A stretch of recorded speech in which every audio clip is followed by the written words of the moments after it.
Félix Tshisekedi a débuté ce mardi 24 décembre ses itinérances dans les Grands Kasaï. Au niveau de Kananga, le chef de l'État a, dans son meeting, demandé à la population de lui faire confiance. Poursuite d'affrontements entre les FARDC et le M23 ce mardi 24 décembre. Les deux camps se battaient pour le contrôle de la localité de Mambasa à 60 km de l'Obéro-Centre au nord Kivu. À la veille de la célébration de Noël, la mesure de la baisse de prix de produits de première nécessité souffre d'application sur le marché, à en croire l'expert en économie Dadi Saleh. Il fallait d'abord contrôler la chaîne de production, la distribution et la consommation.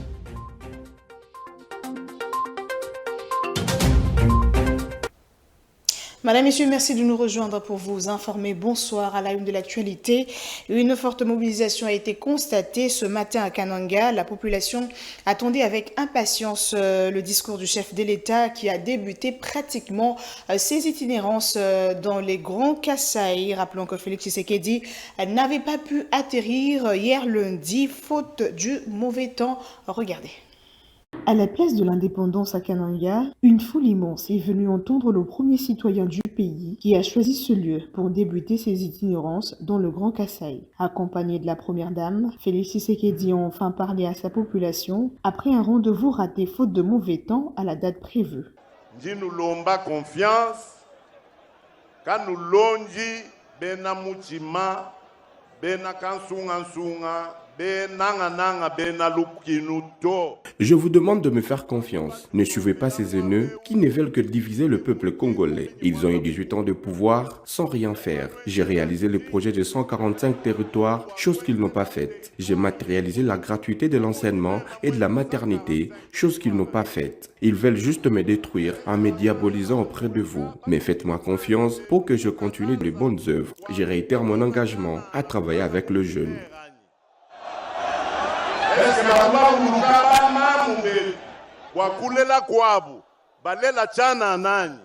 Notez que le programme du chef de l'État à Kananga prévoit de rencontrer toutes les couches sociales afin d'échanger sur la situation de cette partie du pays. Et les notables de Kananga sont satisfaits du discours du chef de l'État. Ils ont par la même occasion invité le reste de la population à faire confiance au président de la République, Félix-Antoine Tshisekedi Sué. Des questions de ses promesses électorales et qui avait courage à estimer que le temps déjà réalisé était beaucoup plus court pour lui permettre de pouvoir réaliser toutes les promesses. Le chef de l'État a ici reconnu qu'il y a des problèmes, reconnu aussi que les solutions pour ces problèmes sont en cours et qu'il faut lui faire confiance. Le chef de l'État a ici présenté de manière programmatique et pragmatique les réalisations qui sont en cours au niveau de l'électricité, ou même au niveau des routes, et il a dit qu'il ne finira pas ses mandats sans pouvoir apporter des réponses aux problèmes des Congolais. Mais la bonne nouvelle que j'ai pour la province, c'est que nous avons la solution. La solution, elle combine l'eau et l'énergie pour la régie des eaux. Nous avons sécurisé auprès de la Banque mondiale un investissement très sérieux de près de 160 millions de dollars pour une nouvelle usine d'eau à Kananga que nous allons construire sur la rivière Luluwa, une usine de près de 100 000 mètres cubes d'eau par jour, un peu plus grande que l'usine que nous avons à Kanyuka, parce que la population de la ville a grandi. Et nous allons donc prendre l'eau sur la rivière Luluwa, une station de captage sur Luluwa, on amène à l'usine près de Luluwa, et on fait 300 km de tuyaux à Kananga. Visite du chef de l'État à Kananga, le sénateur et notable de la province du Kasaï central, Cédric Nguindou, a indiqué que les fils et filles du Kasaï central sont conscients des défis qui doivent être relevés dans leur province. Il a cité notamment la réhabilitation des routes de dessertes agricoles, l'énergie renouvelable et autres infrastructures qui peuvent conduire la province au développement. On en parle avec Nico Kassanda. Nous sommes conscients des défis qui existent dans notre pays, la guerre et toutes les autres difficultés. Mais nous disons que le Kasaï central est la province de l'unité nationale. Nous sommes situés au centre de la République démocratique du Congo. C'est du centre qu'il y a le carrefour de distribution de nos produits.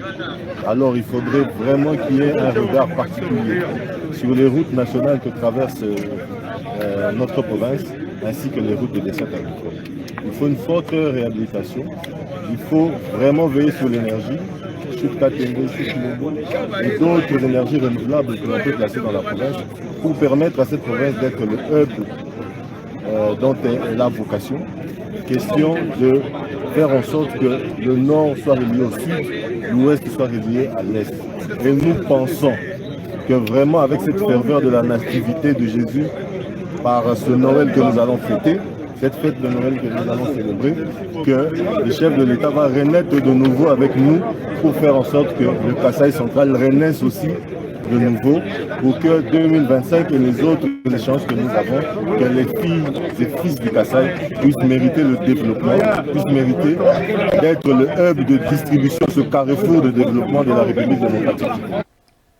Et en séjour à Kananga, le ministre d'État à la Justice a rendu visite à Monseigneur Félicien Tamboué, archevêque métropolitain de l'archidiocèse de Kananga et administrateur apostolique de Cabinda. Au centre de leurs échanges, les questions majeures liées à la vie de la population de cette partie du pays. Nico Kassanda revient.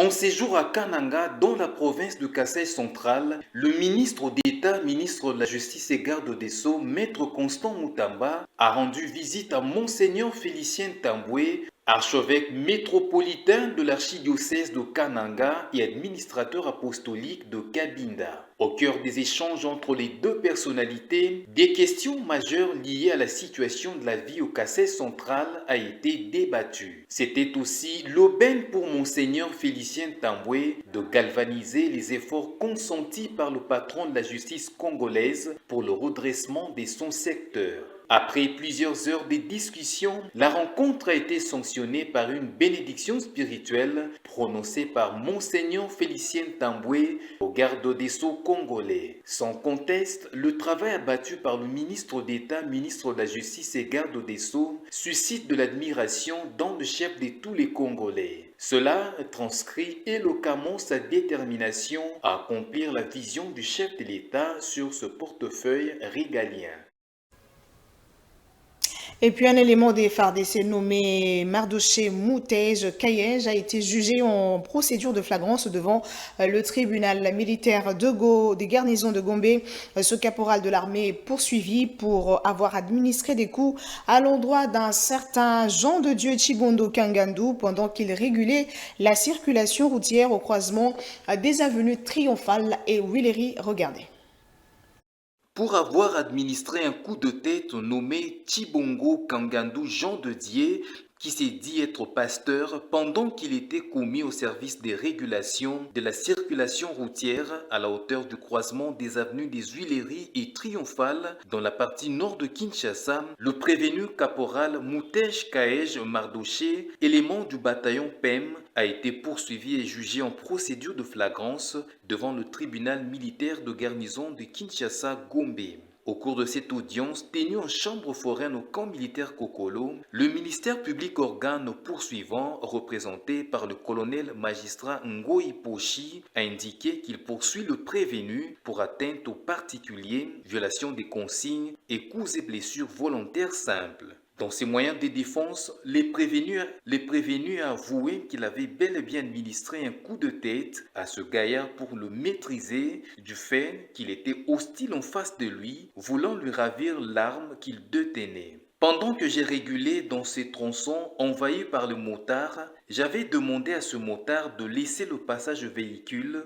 car il y avait de l'embouteillage. J'ai été surpris de voir le monsieur me taper sur les épaules avant de jeter l'opprobre au militaire de Félix Tshisekedi, a soutenu le prévenu. Faux, a rétorqué la victime qui s'est dit pour sa part être surpris de recevoir ces coups de tête de la part de cet élément de FARDC alors qu'il avait obéi à ses instructions. Je suis un serviteur des dieux, je n'ai dit que la vérité, a narré à son tour la partie civile Chibondo Kangandu Jean de Dieu. Défendant les intérêts du prévenu Moutej Kayej Mardoché, les avocats de la défense ont clamé l'innocence de leurs clients. Bien éclairer sa religion, le tribunal militaire de garnison de Kinshasa-Gombe, sous la présidence du major magistrat Christian Safari a renvoyé contradictoirement la dite cause à la prochaine audience pour permettre pour la comparution du capitaine Moté cité par le prévenu et la visualisation de la vidéo prise les jours des faits. Et puis cette note, le président du tribunal de paix de Kinshasa et 3 greffiers ont été suspendus consécutivement à la disparition des dossiers Lokala. Quelque temps après, ces dossiers ont réapparu au sein du même tribunal. Quelle explication donner à la disparition d'un dossier judiciaire et quelle est la sanction prévue contre le coupable? La réponse dans cet élément signé Nico Kassanda. Il se passe de plus en plus beaucoup de choses dans nos greffes de cours et tribunaux et ça vraiment c'est très regrettable. En fait, ce qui est arrivé au tribunal de paix de la Gombe a fait beaucoup de bruit parce que peut-être il s'agit de Christian Losakweno qui est intéressé par son dossier, n'a pas compris comment le dossier est porté disparu. Mais je vous assure que dans plusieurs greffes de cours et tribunaux, les cas de perte et de disparition des dossiers sont devenus légion. Et je pense qu'au-delà de la mesure provisoire de suspension du président du tribunal de paix de Kinshasa Gombe, et là je note que la suspension n'est pas une sanction, c'est une mesure conservatoire. Il faudra que le président s'explique lorsqu'il sera entendu sur le procès verbal, ainsi que les greffiers, pour qu'on sache qu'est-ce qui s'est passé, qu'est-ce qui est arrivé à tous ces dossiers-là. Mais il faut reconnaître qu'il arrive des fois que les greffiers puissent s'embrouiller lui-même et puisse enfouir les dossiers dans d'autres dossiers. Mais lorsque cela est criminel, les greffiers s'arrangent souvent avec des parties au procès pour cacher les dossiers, retarder la procédure et faire oublier parfois la procédure elle-même. S'agissant d'un magistrat, lorsqu'il venait à être interdit et qu'un dossier disciplinaire est ouvert, il va comparaître devant un magistrat enquêteur qui devra aboutir à constater si oui ou non il a eu la faute dans le chef ou du président du tribunal de paix. S'il y a faute, le dossier sera fixé devant la chambre provinciale de discipline et que les sanctions disciplinaires sont connues.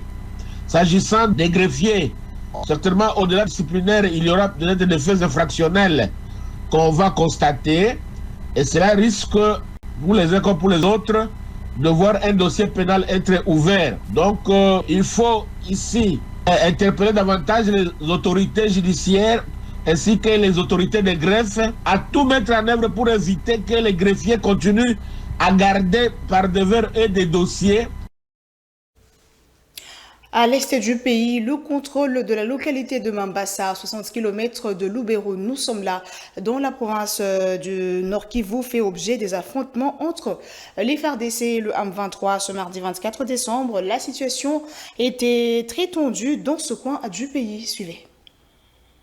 Mardi 24 décembre, une nouvelle attaque a été perpétrée par le rebelle du M23 contre une position défensive de l'armée à Mambasa en vue de briser les lignes des FARDC pour occuper cette localité, ensuite progresser vers Ndoluma. En croire certaines sources militaires, une partie de Mambasa est devenue une zone neutre dans la mi-journée entre les deux camps. L'ennemi a imposé à partir de sa position une forteresse pour bloquer la progression des FARDC vers Alimbongo, pendant que les forces loyalistes ont établi leur position défensive avancée. Il est à noter que Alimbongo est passé sous contrôle du M23 depuis près d'une semaine. Dans les zones de combat, l'on signale des mouvements massifs de la population cherchant où se réfugier.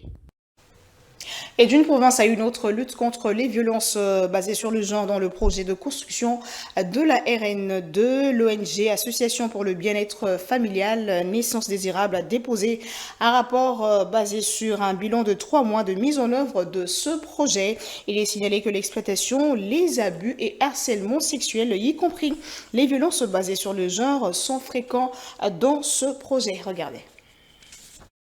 Pour dénoncer les abus, exploitation et harcèlement sexuel commis sur les femmes dans la mise en œuvre du projet de construction de la RN2, l'association Le Bien-être Familial Naissance Désirable a établi un bilan de 3 mois. Ainsi, elle a formé une délégation conduite par Placide Kayombo, coordonnateur régional de cette organisation, qui a déposé son rapport au gouverneur du Kasaï oriental, Jean-Paul Mbouébois. Il est dit que ces délits sont fréquents dans tous les travaux de génie civil, notamment dans la construction de la RN2. commune de Mbujimayi Kabinda. Pour prévenir ces pratiques, l'ONG sensibilise des riverains à partir de Benamenda, où débute le projet, et a formé tous les travailleurs sur la prévention et réponse face aux violences basées sur le genre. Pour montrer son soutien et son engagement dans cette lutte, le gouverneur a invité l'ONG à rencontrer le ministre provincial de la Santé pour discuter du terrain que la province pourrait leur donner en vue d'y ériger une clinique moderne où les femmes pourront bénéficier de services de planification familiale ainsi que de santé sexuelle et reproductive. Il n'existe aucun conflit entre le ministre de l'Industrie et Développement de petites et moyennes entreprises, petites et moyennes industries et la directrice générale adjointe du FPI. C'est un démenti du ministère face à cette fausse information qui circulait. Les détails dans ce papier. Les allégations faisant mention d'un conflit entre le ministre de l'Industrie et Développement de petites et moyennes entreprises, petites et moyennes industries et la directrice générale adjointe du FPI sont fausses. C'est le ministère qui a apporté ce démenti. Dans un communiqué, il précise que Luwatum Kabamba et Jena Landubasiala n'ont aucun souci relationnel, tout comme avec d'autres établissements sous sa tutelle. Une autre précision qu'on peut lire dans ce communiqué, pas plus tard que ce matin, la délégation du FPI a été en séance de travail technique d'évaluation des performances de 6 derniers mois, exercice auquel toutes les structures sous tutelle du ministère de l'Industrie et du Développement de petites et moyennes entreprises, petites et moyennes industries sont présentement soumises. Les médias sont donc invités à se rapprocher de ces services pour des informations crédibles et fiables.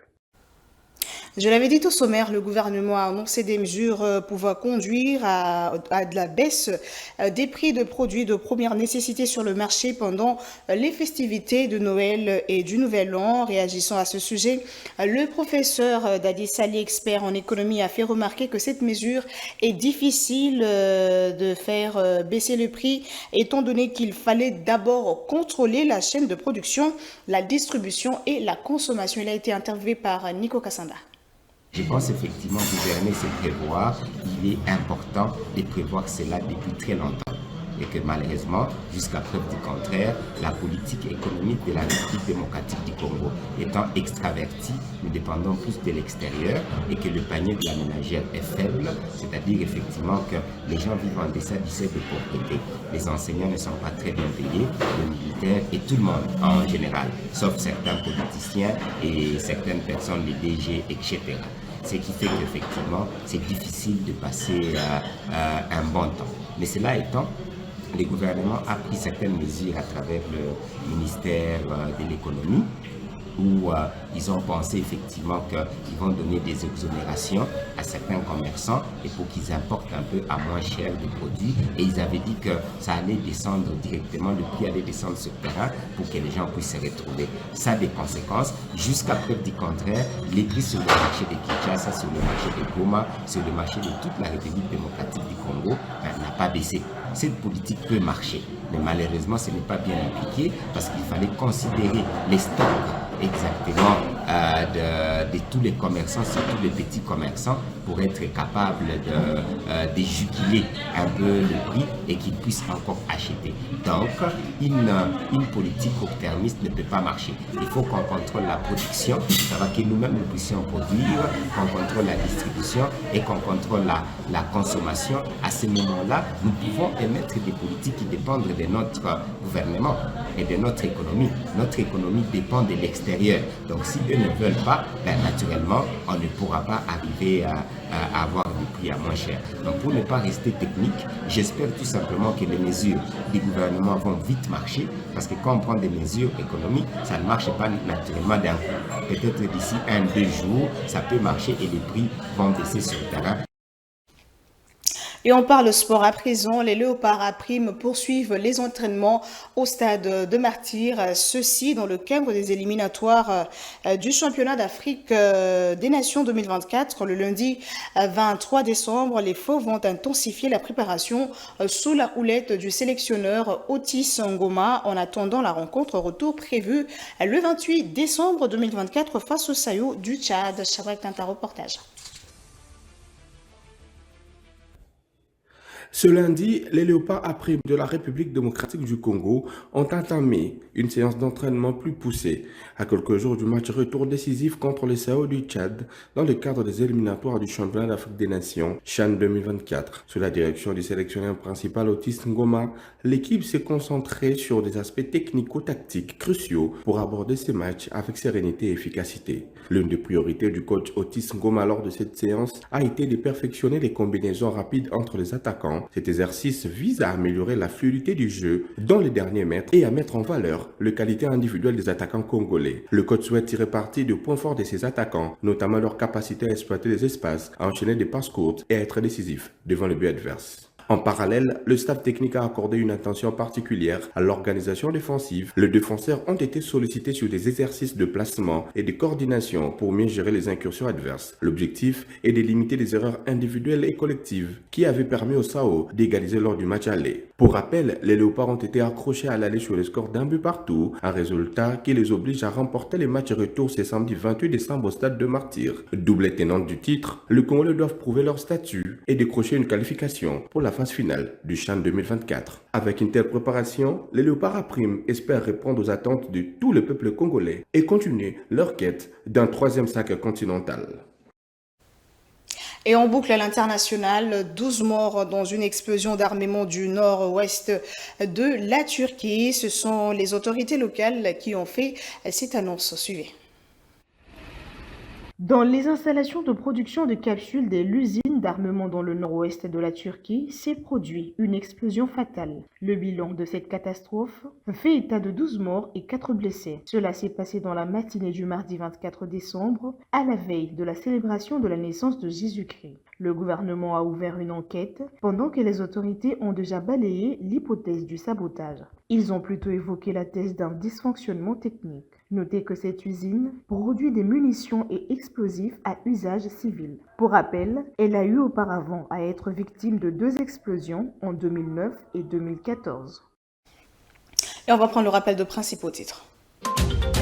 Félix Tshisekedi a débuté ce mardi 24 décembre ses itinérances dans les Grands Kasaï. Au niveau de Kananga, le chef de l'État a, dans son meeting, demandé à la population de lui faire confiance.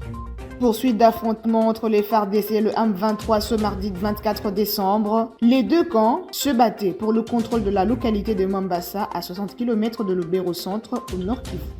À la veille de la célébration de Noël, la mesure de la baisse de prix de produits de première nécessité souffre d'application sur le marché, à en croire l'expert en économie Dadi Saleh. Il fallait d'abord contrôler la chaîne de production, la distribution et la consommation. C'en est fini pour ce soir, Madame, Messieurs. Vers Pâturage vous souhaite ses vœux les meilleurs. Bonsoir.